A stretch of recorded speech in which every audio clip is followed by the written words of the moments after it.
चीनी मिल के अधिकारी जो मैनेजर है, मैं उनकी बात आपको बता रहा हूं। उन्होंने कहा कि मुझे लगभग 12 साल हो गए चीनी मिल में काम करते हुए, और जब से मैंने काम करना शुरू कर दिया चीनी मिल में, तभी से मैंने घर में चीनी लाना ही बंद कर दिया।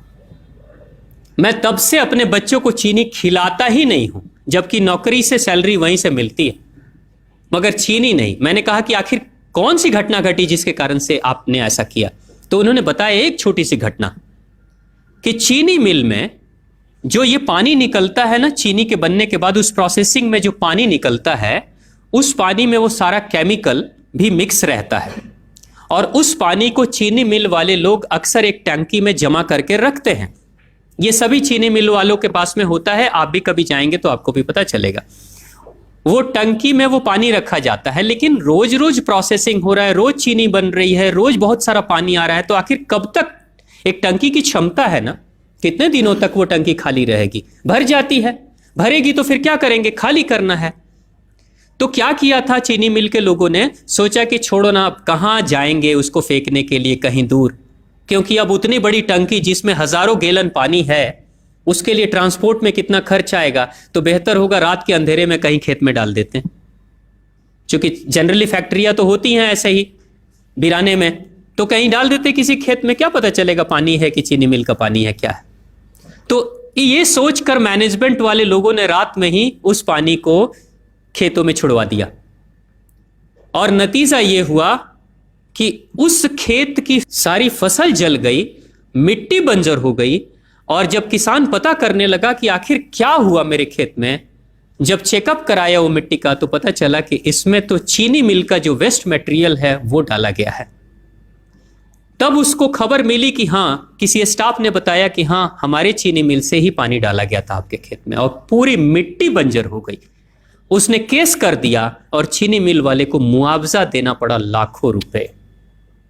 तभी से वो स्टाफ कहते हैं कि जो मिट्टी को बंजर कर दे वो इंसान के शरीर में जाए तो क्या करेगी। उसी के बाद से मैंने अपने घर में चीनी लाना बंद कर दिया। और सच्चाई है, लगभग अगर आप देखेंगे तो अंग्रेजों के आने के समय अंग्रेज पहला चीनी मिल इन्होंने भारत में ही लगाया था। पहला चीनी मिल भारत में ही अंग्रेजों का लगा, और अंग्रेजों ने चीनी की शुरुआत की। भारत के लोग गुड़ खाते थे, चीनी नहीं खाते थे, उन्होंने बहिष्कार किया, बिल्कुल नहीं। लेकिन चीनी और चाय पत्ती दोनों के लिए लोगों को तैयार किया गया था। चाय पिला पिलाकर फ्री में, चीनी के लिए तैयार किया गया और चाय के लिए भी तैयार किया गया। अंग्रेज ने जब से ये शुरू किया है, और पिछले 50 वर्षों से हमारे समाज में चीनी खाने का प्रचलन बहुत तेजी से बढ़ा है, और उसी समय से भारत के लोगों के बच्चों के शरीर में कैल्शियम की कमी होनी शुरू हो गई है। अगर कोई मां, अगर कोई बहन जो गर्भवती हो, गर्भकाल के दौरान अगर चीनी का सेवन अगर कोई बहन कर रही हो, तो चांसेस ज्यादा होते हैं गर्भपात होने के। कोई मां अगर बच्चे के जन्म से पहले 1 साल पहले से ही चीनी छोड़ दे और सामान्य भोजन करे, अपना ही दूध बच्चे को पिलाए, और कम से कम 5 साल तक बच्चे को चीनी ना खिलाए, खुद को चीनी ना खिलाए, उस बच्चे को कभी भी ऑस्टियोपोरोसिस की समस्या नहीं हो सकती। कैल्शियम की कमी उसके शरीर में कभी नहीं होगी। चीनी जब जाती है आपके शरीर में, तो बाहर जब निकलती है तो अकेले नहीं निकलती, कैल्शियम लेकर निकलती है।